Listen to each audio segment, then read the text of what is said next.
Hi, folks. Hope you're hanging in there. Nothing silly this morning, at least not yet. I just wanted to say that I'm sorry for everything that's going on. This is just tragic. The killing of George Floyd and others over the last month have been just absolutely horrifying, infuriating, and all that. And I'm just so sorry that everyone's having to go through this. On top of the COVID, and I've gotten emails from you folks, and I know that many of you are in just absolutely horrible personal situations with your families and your families' jobs and all that. And I'm just so sorry, and this is just scary and sad for so many of us. We can just support each other, and for those of you that have made it to protest, good. I'm glad you've had a chance to do that. I think for the most part, the protests have been productive. The terrible looting and violence that's happening after the protests, most often with folks that have nothing to do or very little to do with the protests, have been also terrible and sad and scary. I know that my neighborhood was, and I live in West LA, my neighborhood was boarded up yesterday, and it was a very scary thing to see, and a very scary thing for our children to have to see. But that being said, you know, I've seen some positives. I know that you know, this is a protest that's involved lots of different people from across various, you know, different races, and it's good to see that that's been supporting the Black Lives Matter movement. It's also heartening to see that many of the police and police chiefs from around the country have been supporting this group and have taken a knee along with the protesters. That's not something I personally in my life have seen before when this sort of thing has come up. And so I find that encouraging, and I tip my hat to your generation for really kind of facilitating that. That's really been wonderful to see. That being said, I know there's so much further to go into dealing with this problem. Anyway, it's not my place to kind of spout politics or anything like that. I just wanted to let you know I'm thinking of you, and if there's anything I can do to, you know, chat with you to make you feel better, I don't know if there's much, but you know, if it makes you feel at least heard, I'd be happy to talk with you at any time. In terms of the course, if you got the email last night that I sent out through the iLearn page, you know that we've kind of changed some things to make it less stressful for you. And I don't know if it's going to relieve much of the stress, but I'm hoping it does at least a little bit. Let me go ahead and talk about what we're doing with the exam now. So I'll share this screen with you, and I'll talk about the exam a little bit. First of all, I've changed the exam scheduling, so you now can take it anytime between Tuesday, when the exam will be ready, probably Tuesday morning, and Sunday before finals, or at the end of finals week. I have to have all the grades in by Tuesday, a week from Tuesday.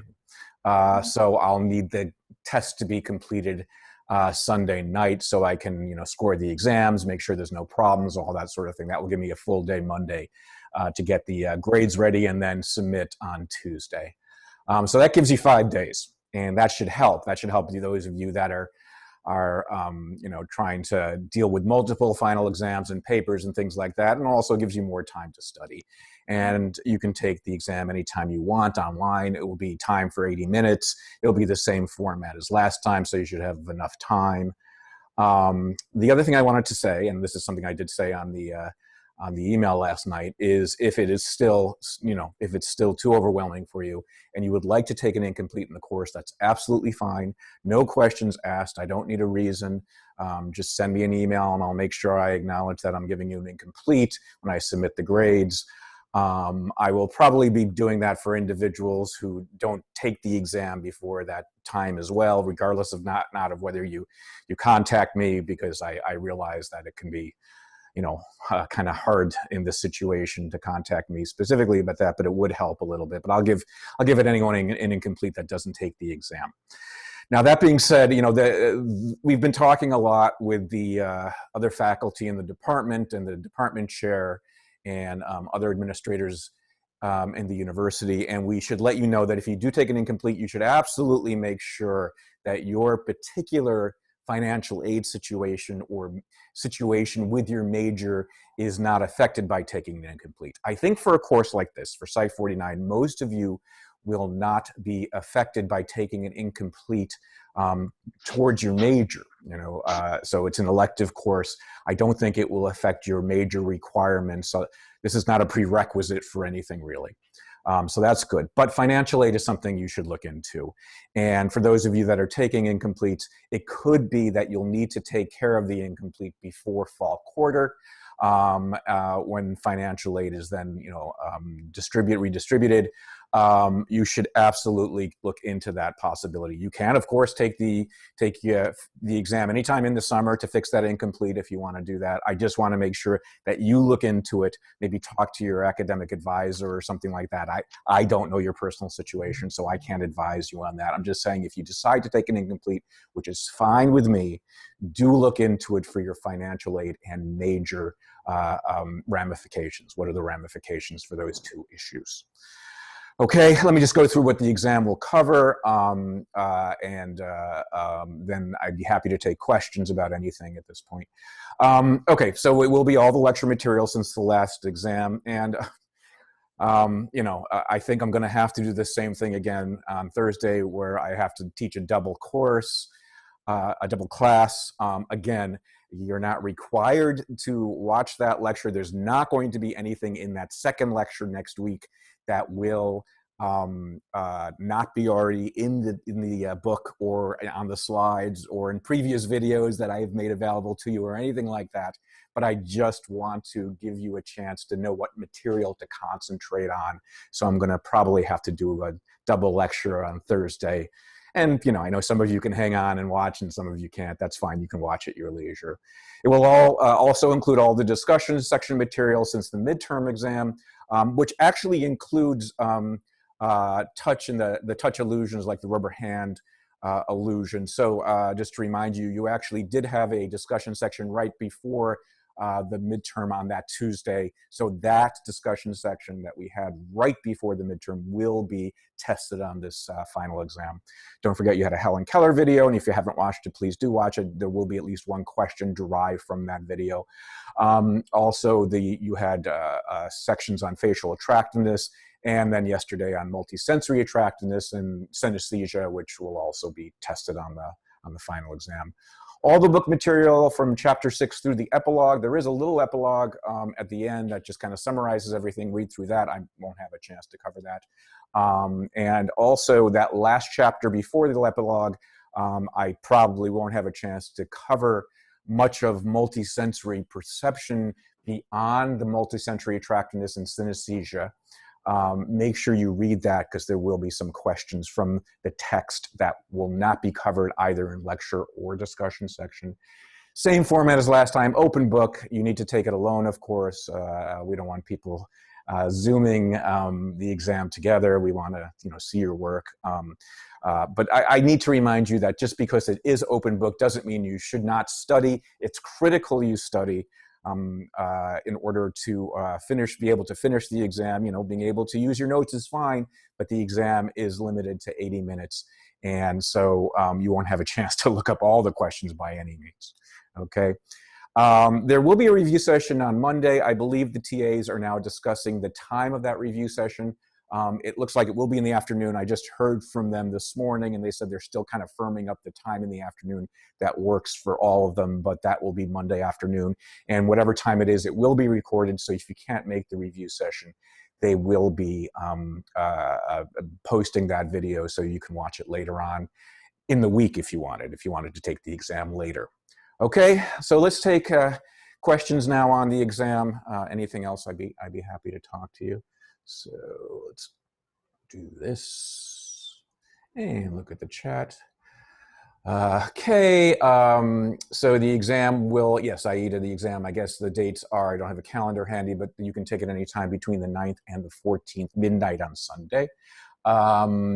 is the same number of questions as before. Yeah, I think so. What were the number of questions? I can't remember.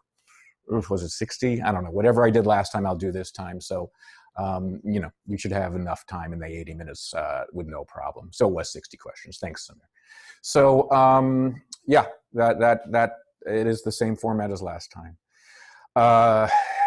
Any other questions? Of course, the poll questions, and actually, Aida, your colleague, graciously provided me with the poll questions that I've been asking. There'll be more today, but she's sent them to me in email, so I can post them. I'll post them on the iLearn site and then take them down Monday night. And of course, those questions will help you dramatically with the exam, as you know. Okay. Anything else about the exam or anything? Okay, so all I can do today to address what's going on in the world is just distract you. And so let's do that. Let's jump into the material and do our best to, at least for, you know, whatever it is, an hour and 15 minutes, less, think about something other than what's going on, just to get our minds off of everything. And I'll try our best to do that. I'll do a little magic trick later on for purposes that will help our discussion and also to entertain you for at least a few minutes. So let's do that. Let's put a more cheery background on, maybe something that will get our adrenaline going. Let's see what we got here. Yeah, there we go. That's nice. Nice and cool. Ski slopes. Here we go. Okay. And let's now go ahead and share our screen again. Good. Very cool. Okay, so, you know, I can't actually, with everything that's been going on, all the distractions, I can't remember exactly where I left off. You're going to have to help me with that. I know I started the discussion on imitation, but I want to make sure that I got to the right place. I believe I did discuss this, how we're always imitating each other's, our posture, speech, and facial expressions. And then I remember discussing, I remember discussing the fact that some of the early research on this showed that students will imitate their professors when they go into office hours, and that seems to increase and potentially be involved in increasing rapport. At least you find this correlation between increasing imitation between the student and the professor and how they rate their rapport as the quarter goes on. You know, people will say, oh yeah, no, I got to know this student better. And I think we had a great communication by the end of the quarter. And you found that they were doing more imitation as they were going on. That's kind of just observational, correlational research, but it's useful. And we'll see later on ways of experimentally manipulating imitation to show that can in fact bear on rapport. These are called chameleon effects. I think this is where I ended up, right? Chameleon effects, where a chameleon, of course, is known to change its color depending on its environment, depending on its context. And in this case, we're talking about effects where people will change how they behave a little bit, how their posture changes, how their facial expressions change, depending on their context. So if we're, you know, talking with somebody who's smiling a lot, we might find ourselves smiling a lot too. If we're talking with somebody who has their arms folded like this, we might do the same thing. So we're acting kind of like chameleons and not changing our color, obviously, but changing our body postures, our facial expressions, and our speech too, as we'll talk about in some detail later on. And some of these chameleon effects, these were how they labeled the effects in the experiments, you'll find really interesting. So in one experiment, okay, imagine you're in this experiment. I know I say this a lot in the book. Imagine you're in the experiment where you're waiting outside a laboratory with another person who you are told is another subject in an experiment, and you go in, and your job with this other person is to describe pictures to each other. So you get like photographs of, you know, things like a circus, you know, things like a busy downtown scene, something like that. And there are a lot of details in it. and your job is to describe the image as best as possible so the other person can potentially draw it if they're asked to later. You're supposed to describe as much as possible, okay? And they're going to do the same with you. They're going to describe their pictures to you in detail so potentially you could draw it later. That's a cover story. What's really happening here is interesting. The other person you're in the room with, even though they are posing as a subject, is actually part of the experiment. They are an experimenter. In this case, they're called a confederate. They're part of the research design in that they're an experimenter, even though they're pretending to be a subject, and they're going to do something interesting. As they're describing the pictures, and as they're listening to you describe the pictures, they're going to perform very subtle behaviors in their body language. For example, I can't show you this, but maybe they'll shake their foot a little bit. Here, imagine this is my foot. Maybe they'll shake their foot a little bit as they're talking to you. So they say, yeah, I see there's a circus tent and a bunch of scary clowns in front of it, and a trapeze and that sort of thing, as they're subtly shaking their foot. And then maybe later on when they're describing the downtown, they say, oh yeah, people are walking around, and they're, well, actually, they would be shaking their foot in that case too, and I'll tell you why. But another experiment confederate might be rubbing their face if it's a different subject. Okay, I'll talk about the difference in just a second. What you find when, say, the confederate shakes their foot throughout the session, going back and forth with the picture descriptions, is in fact the subject will also show more foot shaking behavior than they normally would if the confederate was not shaking their foot. If instead, in another pair of confederate and subjects, the confederate was rubbing their face, that's what I mean by face rubbing here, as they were describing the pictures and as they were listening to the pictures being described, the subject would unconsciously also do some face rubbing. And this is evaluated by having, independent raters, naive raters come in and count the number of foot shakes the subject is performing and count the number of face rubs that the subject is performing. And yes, that's in fact what you find, that the subject will imitate unconsciously the sort of body language behaviors that the confederate is performing. Okay, and afterwards they'll be asked and say, did you know that you were rubbing your face a lot or shaking your foot a lot? And they'll say, no, I had no idea. I was just concentrating on the task that you told me to concentrate on. So it is an unconscious sort of imitation, absolutely. And the other thing they'll find out is they can the experimenters and the confederate can kind of modulate how quickly these actions occur, meaning they can shake their foot fast or slow.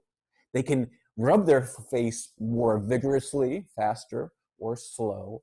And the subject will also do it at a speed similar. It won't be exactly the same speed, but they will rub their face faster if in fact the confederate in the experiment is rubbing their face faster, and they'll rub their face slower if the confederate is rubbing their face slower. So the speed of action as well as the actual action is in fact imitated. Now, there's something I need to say about these unconscious imitations. First of all, again, they are nothing that the subject is aware of. Secondly, they don't happen immediately while a confederate is performing the action. So the confederate might be rubbing their face while they're reading or describing their picture. And it won't be until maybe a minute later that the subject themselves will be rubbing their face, maybe when they're describing their picture.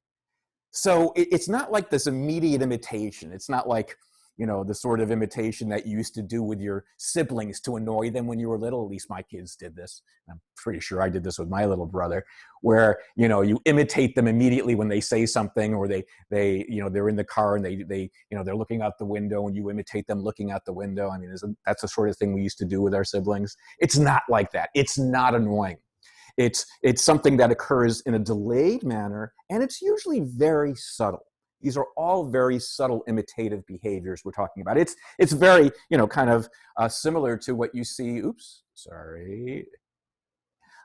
it's similar to what you see here with the face expression imitations, right? So they're subtle imitations. They're not, it's not like a broad kind of consciously reciprocated smile. It's a very subtle, unconscious smile in these experiments, okay?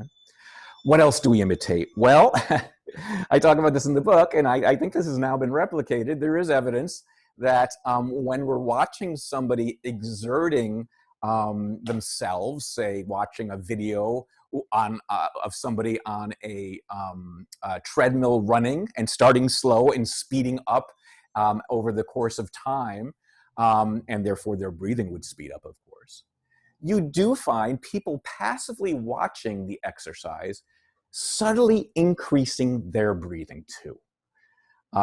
So they won't start huffing and puffing like the person on the treadmill, but you find that their respiratory rate does increase a little bit. Okay, so in the book I say, if you don't feel like exercising, like many of us haven't since we've been home, it might help a little bit just to watch somebody exercise, which probably isn't very true. I mean, it's kind of a joke more than anything else. But in fact, your breathing is modulated by watching somebody else's breathing increase as they exert themselves on a treadmill or something like that. Again, it's unconscious, it's subtle, it might be delayed a little bit, but it does happen.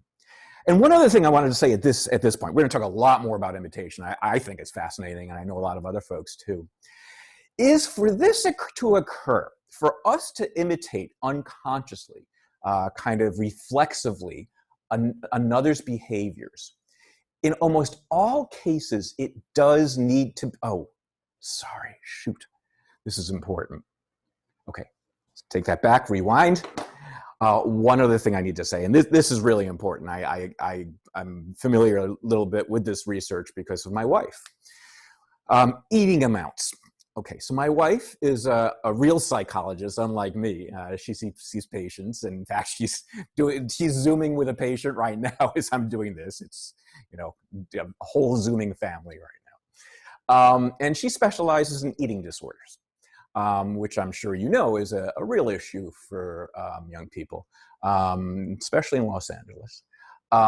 And one thing they know very well is that if there is a clinic, whether it's an outpatient or inpatient clinic, and the patients, the eating disorder patients, whether they're anorexic or bulimic, if they are spending a lot of time together during meals, it can be a real problem. So they will tend to, probably unconsciously, at least to some degree, imitate how much the person next to them eats. Now, this isn't just true of anorexics and bulimics. It's also true of us. So when we go out with friends, if we go out with friends that tend to eat a lot over a dinner or something like that, we will eat more than if we go out with friends that eat less. And it's not, it's not really a means of dieting per se, but it is something that we do seem to imitate unconsciously. And as you can imagine, for eating disorder patients, this can be a serious problem if everyone they're with is eating very, very little because they're concerned about gaining any weight. It will affect the patients. So it is something that I know my wife has to deal with all the time with her patients. Anyway, I'm sorry about skipping that. Let's go back to what I was just saying about all this imitation, whether we're talking about facial expressions, whether we're talking about exercise, whether we're talking about eating, all the foot shakes and face rubbing and everything else I'm going to talk about throughout today. What is critical is that it be human actions, okay? In other words, we don't typically imitate the facial expressions of robots or animated figures who don't look human, okay? Animated faces that don't look human enough. Okay, and or any other sort of non-human image or videos. There is one exception to that I will talk about later, but for the most part, it needs to be a convincingly human individual or image that induces the imitation, which is interesting, because it should remind you of something we've discussed before, having to do with faces and the uncanny valley.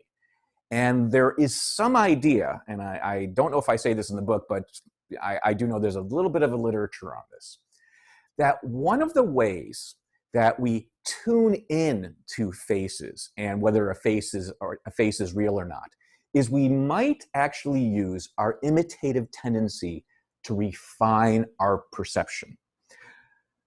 I'm going to talk about this in detail later, but you're going to see this imitation we do isn't just for social purposes. It actually makes us better perceivers, and it might, in that sense, have something to do with our sensitivity to things like the uncanny valley. Okay, so the big take home here, though, for that line, must be human actions, is we do not imitate robots in the same way that we imitate, images or live interactions with humans. We don't imitate avatars or something like that, which is really interesting. Okay, let's continue to talk about this, and we're moving into now things that my lab actually has studied and we find very interesting, and I'll talk about that in a second. But as we get into that, what I like to start talking about is the fact that you've been imitating your whole life. You've been doing this since you were little. And there is research to suggest that at 2 weeks old, you started to imitate facial actions. Now, I always laugh when I put this image up because that is not a 2-week-old infant. You probably know that. I didn't know that until I had my own kids. So I thought, you can imagine Rosenblum, the big nerd with his kid at the hospital. I'm going to do experiments. So I started making faces at my kid as soon as they were born. 2 weeks, after they got home, I would make faces. And they don't look exactly like this. This is not a 6-month-old infant, right? I'm sorry, a 2-week-old infant is more like a 6 or 9-month-old infant. But what they do show is facial actions that kind of approximate the facial actions that they are perceiving. Okay, so I'm a 2-week-old infant, Rosenblum the baby, and my dad sticks his tongue out at me. I'm not going to immediately stick my tongue out back at them. They don't start doing that until they're much older. But I will have more tongue protrusion sort of actions, okay, that sort of thing, than they normally would if there wasn't a tongue sticking out at them. So that's really interesting because their vision isn't very good at that point at all. It's hard for them to kind of make out, the details of a facial image. But they can make out a facial image enough to get some expressions. And when they get those expressions, they show a greater tendency to make those expressions themselves. So it's not an immediate sort of back and forth thing like that image shows there on the slide. Freaked me out when my kids wouldn't do that. I thought there was something wrong. But it is a subtle, okay, and measurable kind of imitation across a period of time for these 2-week-old infants. At an even younger age, there's now research to show that infants will imitate the sounds they hear to some degree. And there's an infant, it's a cute little kid. He looks closer to 2 weeks maybe. And on the left slide here, he is hearing somebody produce the sound ah. So maybe his mom or dad is producing ah. And they're producing it behind him. So at least in this first case, they don't see the parent, okay? And here is an infant listening to their parent producing And you can see the difference here. These are great pictures, right? I'm sure the experimenters picked those intentionally for their paper. The infant looks like he's making an ah sound here and an sound here. At this point, they're not making much sound at all, and if they are, it sounds pretty random. But they do show facial actions that imitate the sort of sounds they're hearing at 2 weeks old, which is just pretty amazing, isn't it? Okay? And not only do they do that when they're listening to somebody produce ah and they also do it when they're looking at a face silently producing ah and What I mean by that is they're creating the facial sort of actions of like that or like that, and the infant will show that imitation. Again, it's not an immediate kind of back and forth imitation like you do when kids get older. It's kind of looks a little random at first, but they will show a tendency for more ah expressions when they are hearing or seeing somebody produce an ah. And they will produce more type expressions if they are seeing or hearing somebody producing it.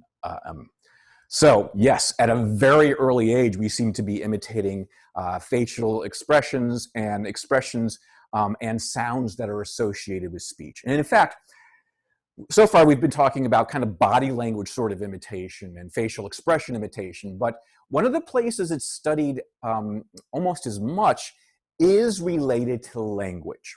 And so now we're going to move up and start talking about adults and how they imitate each other's language. So when we're talking with somebody, we imitate their manner of speaking on a number of different levels.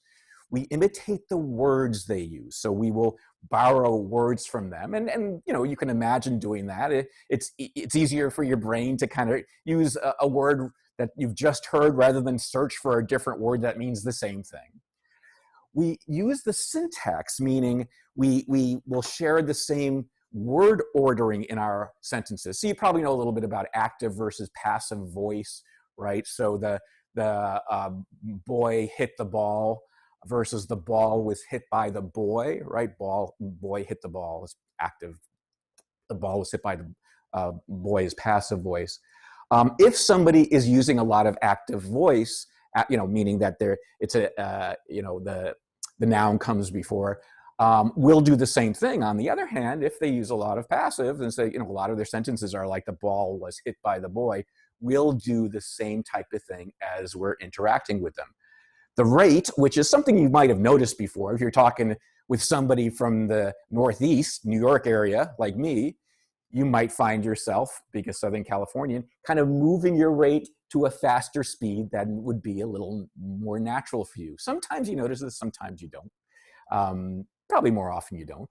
But that is something that's been measured in the laboratory. Yeah, people kind of do, you know, kind of move towards each other's rate of speaking. And at the same time, not, you know, I would probably, you know, if we were talking and you have a slower manner of speaking, being from laid back Southern California, I would probably slow down my neurotic New York speed talking so it matched yours a little bit more closely. It wouldn't be a complete match. I'd slow mine down a little. You'd speed up yours a little bit.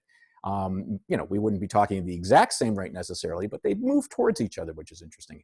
The intonation, so, you know, some of us talk with a lot of melody in their voice, right? Some of us talk more monotone, that sort of thing, right? And what we do is we tend to kind of change our own manner of intonation, whether we have a high versus a low voice as we speak, or a monotone, depending on the person we're talking to. So the range of kind of pitch will change depending on if we're talking with somebody who's monotone or somebody who's using a large range of pitch. And then finally, accent, which is, I think, something that we've all experienced, I might have mentioned before.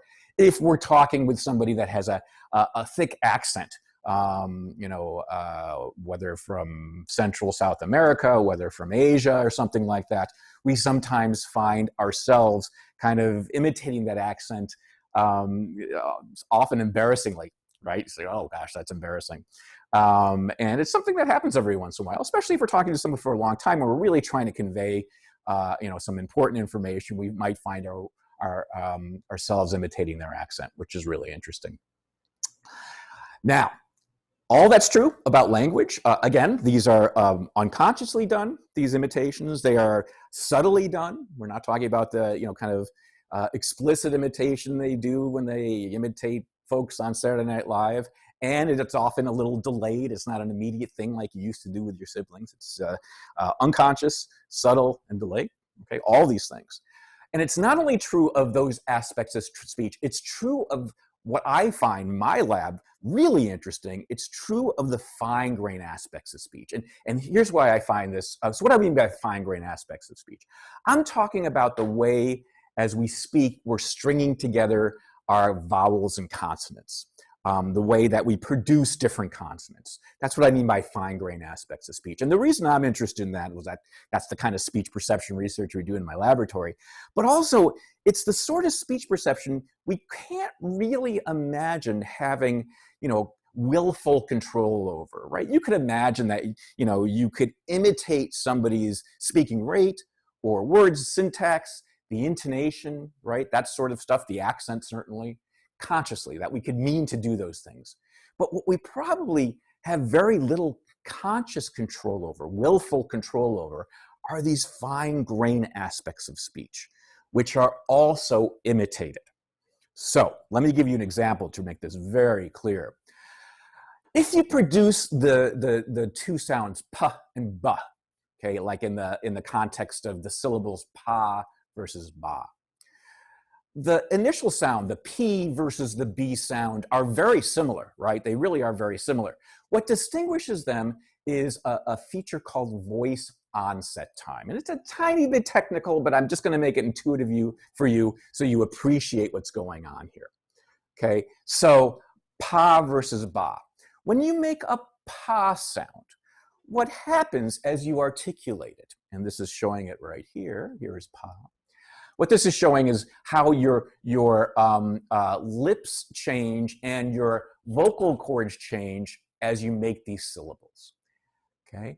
Your lips release for pa, that's showing right here, just before your vocal cords start vibrating, okay? Your lips release, and then your vocal cords start vibrating, okay? And if you want to try that, you can try that yourself. Just go slow down your pa. Go ah, ah. That's really exaggerated. You don't usually make pas like that, but that kind of gives you a sense.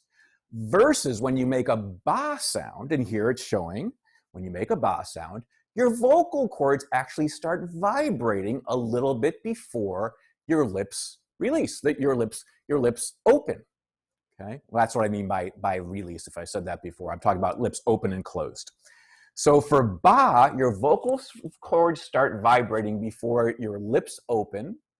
For pa, your lips open typically before your vocal cords start vibrating. And one way of kind of demonstrating for that for yourself is when you make ba, if you put your hand in front of your face and make a ba, okay, you don't feel much air, ba. However, when you make a pa, you feel a real strong puff of air. And the reason for that is your vocal cords aren't vibrating in the beginning and catching the air, so the air kind of slips between your vocal cords, and that's why you're feeling the pa. For ba, your vocal cords are already vibrating and kind of catching the air as your lips part, and you don't feel as much of a puff. Okay, so that's voice onset time. For pa, the voice onset time is a little bit before your lips open. For ba, the voice onset time is a little bit, wait, did I say that right? I'm going to say it again. For pa, the voice onset time is a little bit after your lips open. For ba, your voice onset time is a little bit before your lips open, okay? That's what this means. But there's also, and here's where it gets really interesting, how much you delay. Oops, where is this here? Sorry. Yeah, how much you delay your vocal cord vibrations after the opening for pa is different for different people. So, me from rural New York State, I might have a very short difference in time between my lip opening and my vocal cord vibration. But for people in England, the royal family, they may have a longer one. So, let's think about people in England. Oh, here's a great one, posh spice. So I say I go to a party and there is, Posh Spice and her husband, the famous soccer player. I go, oh, I'm going to go up and say hello. And I go up and say, hi, I'm Professor Rosenblum. And I've always been a big fan of Spice Girls, Posh Spice. And she would say, it's not Posh Spice, it's Posh Spice. And what she's doing there is just making this distinction where she's kind of delaying her vocal cords vibration a little bit more than I am and saying it the right way. I'm embarrassed and I just go home and cry. But different people have different delays, and that's the important thing. So the extent of that voice onset time delay for pa in particular is going to be specific to speakers. It's a small difference. I mean, I use posh to kind of make an exaggerated, kind of conspicuous example, but the way you and I say posh probably isn't too different. It probably is a difference of 1/20th of a second the way I say it versus you say it, okay? Very, very small difference. But here's the cool thing. I think this is cool. I hope you find it cool too. When we talk, we shift around that very minute, fine-grained detail of how we make speech so it imitates each other. We start shifting that difference, that slight difference between when our lips release and when our vocal cords start vibrating, so they start matching each other. They don't completely match each other, right? We move towards each other, but the shift is minuscule. It's 1/200th of a second, which is fascinating because there's no way you could control your vocal cords consciously, willfully to do that. It's way too small. It's as if the part of our brain that's doing the imitation has more fine-grained control over our imitative skills than we do, than our consciousness does. Okay, and that I think is just so interesting. And then we've gotten into in our lab, we've tested this in a number of different ways. We're not the lab that has discovered this by any means, but we'll talk more about that next class in our own research. But that's one of the reasons we got into this. Like, this is amazing that our brains are able to make these imitations that are so subtle that we can't do it ourselves consciously. It's really, really interesting.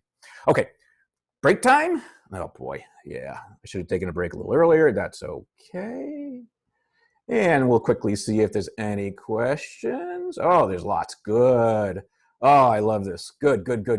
People find this really interesting. Aida asks, chameleon, thank you, Aida, telling me about chameleon effects. Does thought influence expressions subliminally? Aida asks, and that's a really, really good question. It depends on how you define thought. I should say, if it hasn't been clear, most of what I'm discussing today is unconscious. Okay, most of this is on a level of unconscious. But that being said, and you'll be, I'm not going to get too far into this, but there is research showing things like your degree of how affiliated you feel with somebody, whether you feel like you have a lot in common or less in common with them, will have some bearing on how much you imitate. So there are things that do play a role. It's thought that these things can have an unconscious effect on imitation. But yes, that's a good question. We'll talk a little bit about that in a second, but there's a huge literature in social psychology on that sort of thing. Ayana says, so whenever my cousin would watch me and my brother while playing the Michael Jackson Experience on Wii, he wasn't kidding when he said it made him feel like he was out of breath. That's really funny. Yeah, so he's imitating I guess, some kind of breathing rate that you were doing when you were playing the game. That's really interesting. Yeah, I mean, I think we've all had the experience of watching sports and then feeling kind of exhausted after it. Some of it is the tension, the kind of excitement of it all, but it could very well be we're watching these athletes exerting themselves so hard, and there's a degree of imitation of that. That's a good point. Elizabeth says, can imitation of the amount of food eaten be affected by how much the people eating enjoy each other's company? Absolutely. I'm sure it does. And I'm sure there's a large literature on that. I wish I knew more about it. I really don't. But yes, there's a lot of things. And we know this from, when we were going through the taste literature as well, the music, whether we think it's a good wine or a bad wine, that will have an influence on how much food we eat. So all these things play a role, as well as the idea of imitating each other as we do this. Is imitation bidirectional, or is it usually the one person imitating the other? Great question, Chelsea. That it really depends. I mean, I was going to say that much of what we'll be talking about today does have to do with this bidirectional imitation, but it really is going to depend on many things. So just to give you one example, I know in terms of what I just mentioned, this kind of imitation of speech at the fine grain scale, the imitation that we do of each other's consonants and vowels. The research on that suggests that if you are giving directions to somebody, if, you know, a lot of these tests involve interactions where somebody is describing something to somebody else or giving directions to somebody else in the laboratory, maybe surprisingly, it's the describer, it's the person giving the instructions that often will imitate the listener more. I mean, the listener is going to come back and say, yes, I understand. No, I don't understand. Can you say that again? Okay.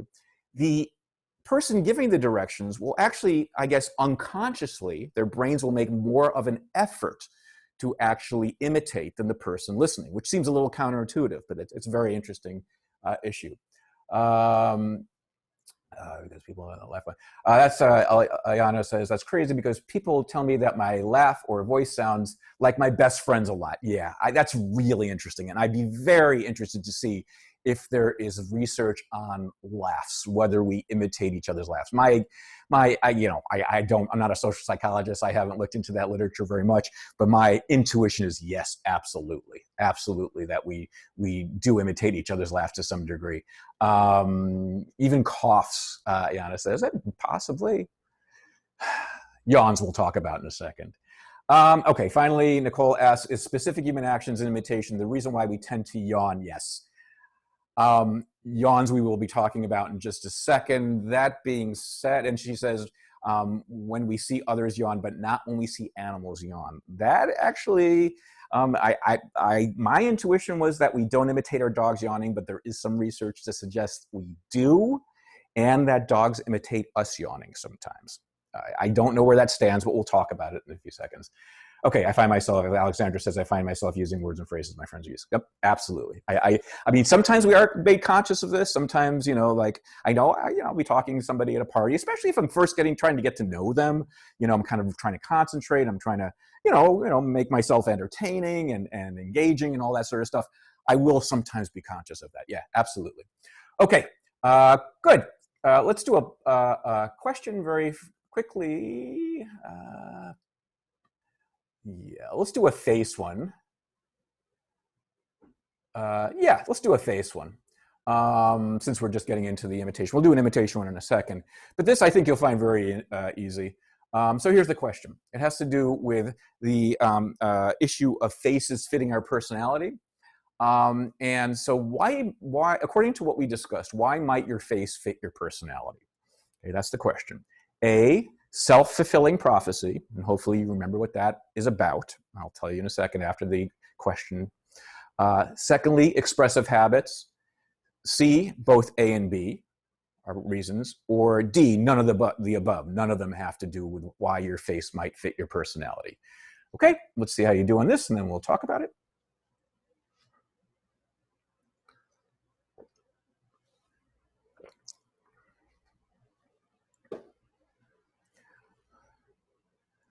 Doing good.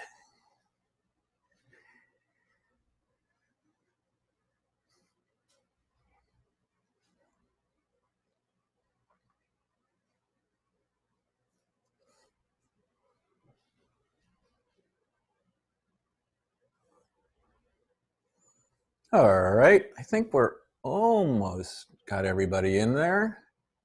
I don't want to take up too much time. Another few seconds. Okay. So I will share the results. The majority of you got this right, 76%. The correct answer is A and B. So why might your face fit your personality? A, self-fulfilling prophecy. Let me remind you what this is.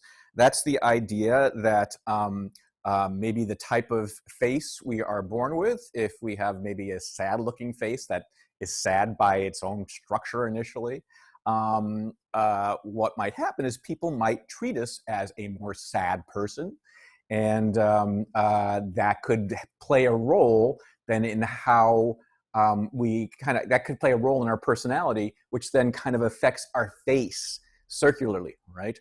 Let's go with happy. It's a much easier, it's a much better one today, I think, because of trying to cheer ourselves up. So you just have a face that kind of looks happy. You got, you know, kind of big chubby cheeks or something like that, and you had them since you were a baby.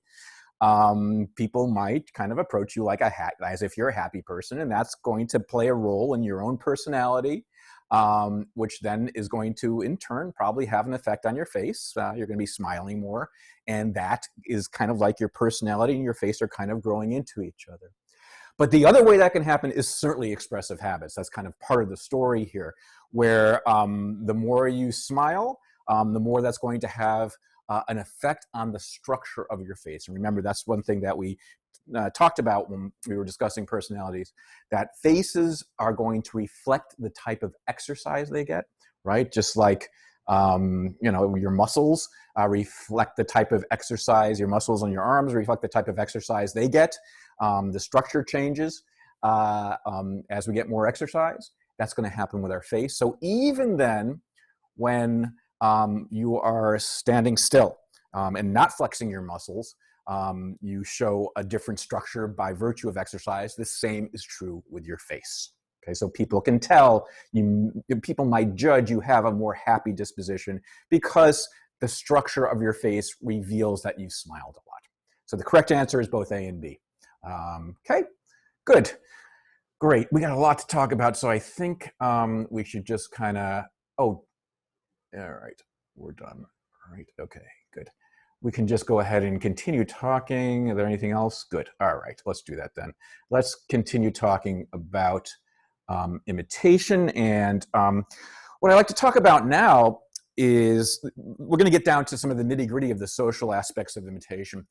Again, I am not a social psychologist, and if you're interested in this thing, I believe there are courses that, that do cover body language and imitation and that sort of thing. But I'm going to talk a little bit about it because I think it's important as we discuss imitation to understand what it might do or might be a result of.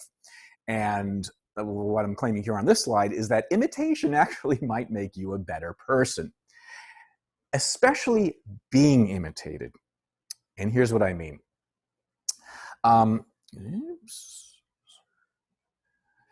Imitation is known to facilitate social interaction.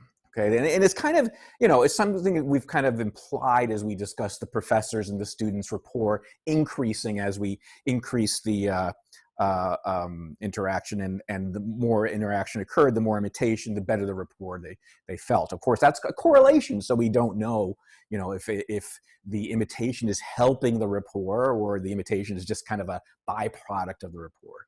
But there is research to suggest that it actually might help rapport. Okay, so imitation is something that makes you like a person more and consider the interaction more successful. So what we're going to do now is talk about an experiment that is very similar to the experiment we discussed earlier with the two people interacting in the room and describing pictures to each other. And again, unbeknownst to you as the naive subject, the other person who you've assumed as a subject is a Confederate. But now something different is going to happen. Same cover story, you're looking at pictures, and the idea is to describe them accurately enough so the other person might be able to draw them later on, and they're doing it to you. But the Confederate now doesn't perform actions that hopefully you'll be imitating or potentially you'll be imitating. Instead, they imitate your actions. So as you're looking at these pictures, you'll maybe do this with your hand. That's what he's doing there. Or, you know, maybe you will stroke your chin a little bit or, you know, rub your neck a little bit. If the Confederate does the same thing in a delayed and subtle way, after the interaction is over, you, as the subject, will then rate the person more positively and rate the interaction as being more successful than if they don't imitate you. Okay, I know this sounds a little counterintuitive. You're thinking, God, I used to hate when my siblings imitated me when I was little. It's not that type of imitation. It is a subtle imitation. So I'm describing this picture. Yes, it's this, this, and this, and I happen to be rubbing my face. Or let's go with this one, because we haven't talked about it in the previous one. I'm doing this as I'm describing the picture, okay? When it's the other person's turn to describe the picture, they might then imitate this just a little bit. Not you know, kind of exaggerate it. Maybe just do it a tiny bit, maybe at a, you know, a lower height, or something like that, and maybe just once or twice. But that type of subtle, delayed imitation is enough for the subject then to say they like the person more and that the interaction was more successful. They had a better rapport, okay? Which is interesting. I mean, you can imagine now, and if you've ever taken courses in sales or marketing or something like that, it is sometimes things they tell salespeople, like, hey, if you do this little imitation, and there's a good chance that they'll like you a little bit better. And they do sometimes explicitly teach this to salespeople. It's not a bad technique. It does seem to help a little bit, as you'll see. But it does seem to facilitate the social interaction. Okay, what else? Being imitated will also facilitate agreement, and a bunch of other things. But let's talk about facilitate agreement. You can imagine now, okay, you're talking to somebody at one of these protests. Maybe you're talking to a policeman. The degree to which you'd be able to, probably as you're thinking about it, say, I want to engage this person, and I want them to be, heard. I want them to feel heard and respected, and I also want to convey my opinion and my concerns.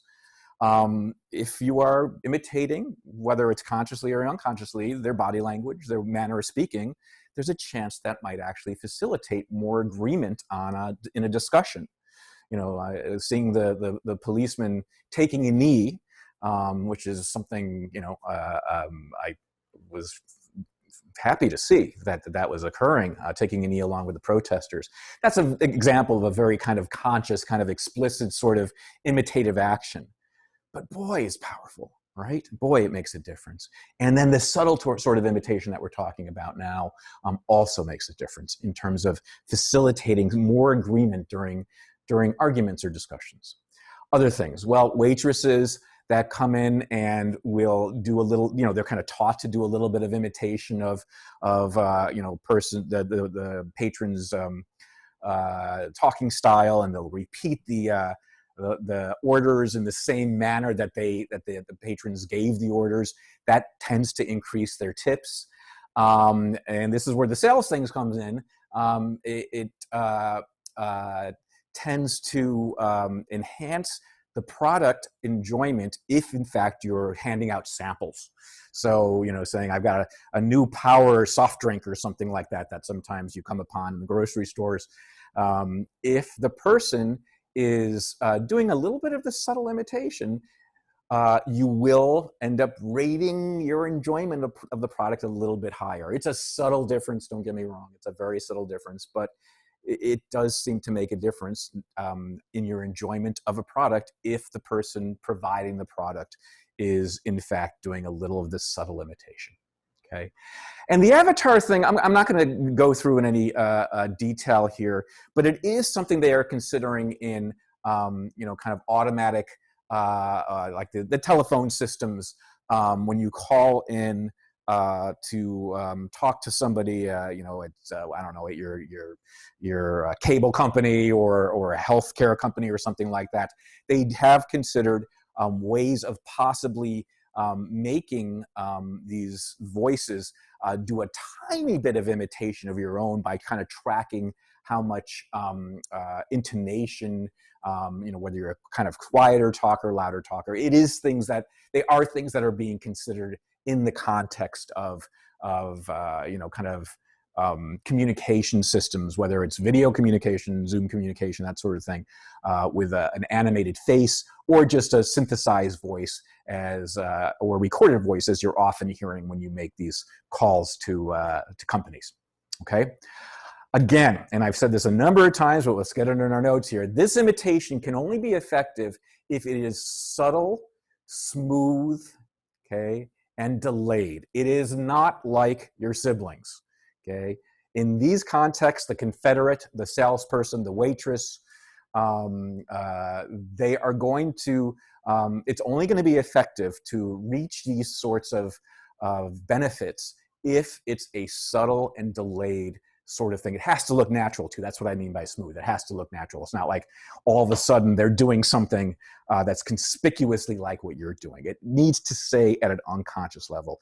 If it's clear that somebody's imitating you, even if they mean well, it can be a little annoying, as you know, and it might backfire. So it has to be conveyed at pretty much an unconscious level to the person that's being imitated, okay? And then finally, I think this is really interesting. There is research to suggest when you are being imitated that it actually makes you a little bit more altruistic. And this is what I mean by the title of the slide. It makes you a better person, okay? And what I mean by this is, imagine you're in this, so it facilitates positive behaviors towards others. And imagine this experiment now. You're sitting in a laboratory room, and you've just done some sort of covered task. Maybe it's the one that you just, now let's do a different one. You just did some math problems or something because you thought the experiment was about math problems, something completely irrelevant actually to do with the experiment. And then all of a sudden, an experimenter comes in with a giant stack of papers that they're going to use for the experiment, with a number of pencils on them. And it looks like they're kind of, just moving some of the materials needed for, an experiment into the room that you're sitting. You're sitting by yourself. It's a relatively small room. There's a desk there. They come in with a stack of papers with pencils on top of them. And then what they do is they kind of perform a little action that looks like it's natural and looks like it's accidental, but truly isn't. They will pretend to stumble and drop their pencils. Now, I know it sounds really silly, but it can be done well. We actually did this in an experiment a couple of years ago, and we basically had to go through practice with all of our research assistants. They come into the room with papers. They then kind of pretend to stumble, or it was something, I think they pretended they had a phone call and their phone was vibrating, and they picked up their phone and looked at it, and as they were doing that, all the pencils dropped. It took some practice, some acting practice, but we were able to do it. It looks natural enough. The question is when these pencils drop, how many pencils will be picked up? Okay, that's kind of the measure. And as it turns out, so we'll call this the pencil dropping experiment. It turns out if that subject was in an interaction in which they were imitated, they will be more likely to pick up more pencils than if they were in an interaction where they weren't imitated. So yeah, let's go with this one. I guess we should probably just talk about this one. If they were in this interaction, forget the math task, if they were in this interaction and they had been imitated in that interaction, then when they're told the experiment's done and then the person comes in and drops the pencils, they'll pick up more pencils, okay? Or if they are sitting there and they're given $5 for their participation, and in singles, and there's a little bit, there's a little kind of can there where it says consider donating some of your subject money to the homeless or something like that. If you had been imitated in the previous part of the experiment, you would be more likely to contribute than if you hadn't been imitated. So what imitation might do, at least in these experimental contexts, is kind of facilitate your altruism, to facilitate your kindness and your willingness to kind of provide for somebody else, whether it's to provide help in picking up pencils or to provide help by contributing a little bit of your money to the homeless. So yes, imitation does seem to facilitate different aspects of social interaction. Okay, let's take a quick little break here and see if there are questions. All right. No? Nothing? That's fine. Okay. I don't see any questions. You guys are hearing me okay. You haven't fallen asleep or anything, right? Yeah? Hello? Can you guys hearing me okay? Just say yes or no. We okay? Yes. Good. Okay. You just don't have any questions. Good. All right. That's fine. That's fine. But I'll tell you what I'll do. Okay. I'm going to bring in a special guest.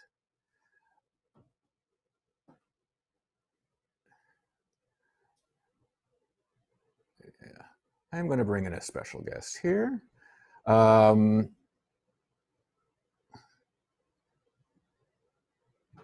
you might recognize. Yep, it's him again. It's Rabbini the Magic Rabbit.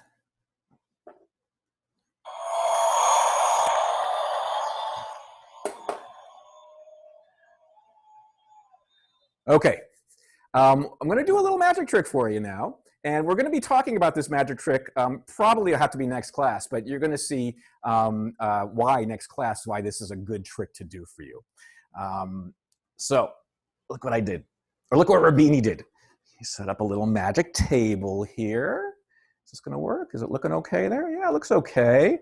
And what we have here is, as you can see, well, first we have this magic box, as you can see. All right, magic box. Rabbini keeps on losing his ears. That's all right. And we have a magic wand. Of course, every magic bunny needs his magic wand, and a magic ball. Okay. So the first thing we'll do is we will cover up the magic box. All right. And good. And then we will take the magic wand and put it under Rabbini's arm. And then take this magic ball and put it in the left hand, okay, just like this, and tap it twice. 1, 2. It disappears. And then tap this twice. 1, 2. And guess where it's going to be? That's right. The magic ball ends up in the magic box. Ta-da! Thank you very much. Thank you very much. Here, I can't hear your applause, so I'll give you my own applause. All right, thank you. We'll talk about that experiment next class, or that experiment, that magic trick next class. Amazing. Come on, it's not that good. All right, so Araceli said amazing. I know, you're just flattering me. Okay, no problem. There are a couple of questions, though. I'll answer them as Rabbini. Rabbini, imitation, influence behavior. Yes, absolutely. Yes, imitation does influence behavior. It certainly does influence altruistic behavior. Told me they were imitating me. Someone imitated me when meeting me, and we got along great. And then wow. So Faye says that actually is something that somebody once did intentionally, and then told them they were doing it. Okay, Alex called me a witch. That's fine. I've been called a lot worse. We'll talk about that. I'll talk about the little trick next week, and I'll reveal a little part of it just to make a point. All right, let's get Rabbini off of here. And just finish up our discussion for today. Oh, yeah, okay, I'll do I guess I should do a question so you can get help with your exam just really quickly. All right, I just don't want to take too much time. All right, let's go ahead and talk about this one.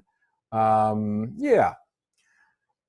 All right, here we go. If as a subject you shake your foot when a Confederate is shaking theirs.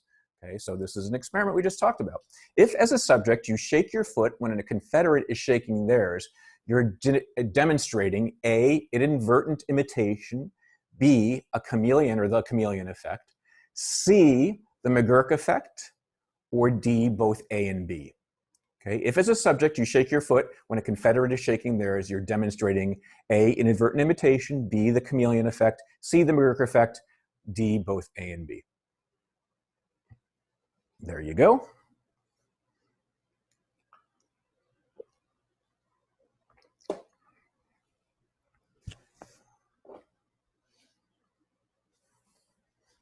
Yeah, you're doing great.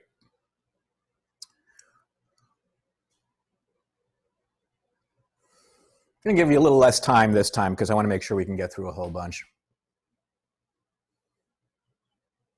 You're doing very well.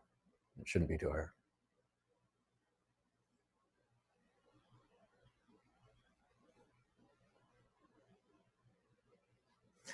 Okay, I'm going to end it here. And most of you got this right. I will share the results. The correct answer is, in fact, D. Both A and B are true. So if as a subject you shake your foot when a Confederate is shaking theirs, you're doing inadvertent imitation. And basically, that just means that you're imitating them without them without your awareness. It's kind of unconscious. And the chameleon effect is just the fact that you will imitate other people's body language and they will imitate yours potentially. And so it's just almost another name for the same type of thing. So the correct answer is A and B. The McGurk effect, you might have learned about in section, I can't remember or not, but it has nothing to do with this. It has to do with speech, and we'll talk about that on Thursday. Okay, great. Let's then continue our discussion of imitation. And what we are going to discuss now is the fact that not only does our imitation make us better people and facilitate our interactions, but it facilitates something more fundamental. And in a way, this is really interesting to me as a perceptual psychologist. And I think it might be surprising for you, because I think it makes sense that, well, you can imagine that if you imitate well, that, you know, you can kind of engage more and they can engage more with you. It makes sense for social sorts of things to be facilitated. But making you a better perceiver, what does that mean? And I think in some ways we can make this a little bit intuitive. If you've learned a sport, maybe a musical instrument, but certainly a sport, I know this occurs. I have had talks when my son he was kind of developing through junior high school and high school as a tennis player. We would talk about this sort of thing, that the more he learned about tennis as he was taking lessons, the more he was able to watch tennis and see what was going on with the nuances of the tennis players. You know, God, I can't remember his favorite guy. What's the Spanish tennis player that's I can't remember his name now, but that was his favorite. He always watch him, and he said, yeah, you know, I'm seeing things that I would not have seen if I didn't become a better tennis player myself. And the way he became a better tennis player is through imitating the teacher. So imitative practice helps you see more detail. And that's certainly in sports and music. So, you know, when you're taking guitar lessons or something like that, a lot of what you're doing in a lesson is imitating your teacher. That imitative practice then allows you, the next time you see somebody playing guitar on TV or something like that, you will see nuances that you wouldn't have seen before. And so that's intuitive, I think, that imitative practice, that the practice that we do as we're imitating somebody else then can be kind of transferred and allow you to see something that you weren't able to see before as you're watching a sport or watching another musician or something like that. But there's a kind of very idiosyncratic experimental demonstration of this that I think you're going to find kind of interesting because it seems so strange, okay? So this has to do with being trained to perform a task through imitation, and then how that improvement through imitation can help you see something you could not see at all before. It's kind of a way of experimentally demonstrating the idea that you can see, you know, more in sports and more in music. I think you're going to find this really interesting, as I said. So here's how it works. So you imagine you're in an experiment, and what you're doing is you're sitting on a chair, and there's a person sitting across from you, and you are taught a kind of weird dance with your arms, okay? It's like this. You see the person, here's the experimenter. You know it's an experimenter this time. They say, okay, I want you to imitate this, okay? And what they're really doing is they're moving their arms. That's kind of a weird little dance. They're moving their arms, actually, let's do it better, like this, okay? And what they're doing is they're moving their arms with a coordination that is neither, okay, perfect or opposite. These are the most obvious coordinations you would want to do a arm dance with, right? Or for you're walking or jumping or diving or something like that. They're doing something in between. That's hard, okay? And it takes a long time. You have to watch the person and try it yourself, and you're going to get feedback. And it's going to be a coordination that's at a kind of relationship between your arms that's, you know, a little bit idiosyncratic and hard to learn. Okay? So you do that for a while. You're doing this imitative learning. And then what happens is you are given an odd image to look at. Okay? The image looks like this, actually. Can I show this? Oh boy, is this going to work? Oh, I can't play the media. You're seeing basically people with points on their joints. I can't show you that video right now, but it's people with points on their joints, and you're seeing these points move, and you're able to tell what these people are doing. And your job is to say, as you see them walk across the screen, these little kind of points of light on their limbs, as they walk across the screen, they do it, you see it happen twice, and your job is to say whether the first one was the same as the second one. And you can imagine you're basically seeing the same stimulus twice, these kind of points that are kind of indicating human bodies, as you can see here, walking across. It's harder than it looks because the people walking across with these little points of light on their shoulders are actually looking really drunk. So you'll see something like this, okay? They're not really drunk, but the way that the animation is made, they are not walking in the normal way. And because of that, it's such a weird way of walking, this becomes a difficult task for you to know whether the first video you saw is the same as the second video you saw. It becomes a lot harder. And you would not be good at it until it came to the coordination that was being shown in the video that was the same as the one you learned. So all of these would be really hard to determine, except here comes the one with the coordination that you just learned, and you'd be very good at discriminating that one from another one. Okay, it's a complicated experiment. Read it in the book, but I don't really worry too much about the technical details. All I wanted to show you was that learning through imitation, this weird little arm dance, helped you then perceive somebody else doing that. Okay, it helped you perceive in a new context somebody moving their arms in exactly the same way. Your own motor coordination, your own imitative motor coordination helps you see better, helps you see other people better in that way. And we know this also, that imitation helps us see better, because there are multiple experiments where restricting your natural imitative tendency, okay, can influence how good you're able to perceive. And do I have time to do this? Let's see, because this is such a great example. Oh, shoot. You know, no. Let me just stop there. Sorry about this. Let me stop there. This is such a great story I want to tell you. I don't want to have to kind of chop it up to this class and next class. I'll talk about it in next class, but you're going to love it. All right, guys. Take care of yourself. If you have any questions, let us know, me or the TAs. If you need someone to talk to, you know, we'll set up we'll email, and I'd be happy to set up a discussion with you. You know, I'm concerned about you folks. I just want you to take care of yourselves and each other, and anything we can do to help. Okay. See you next class.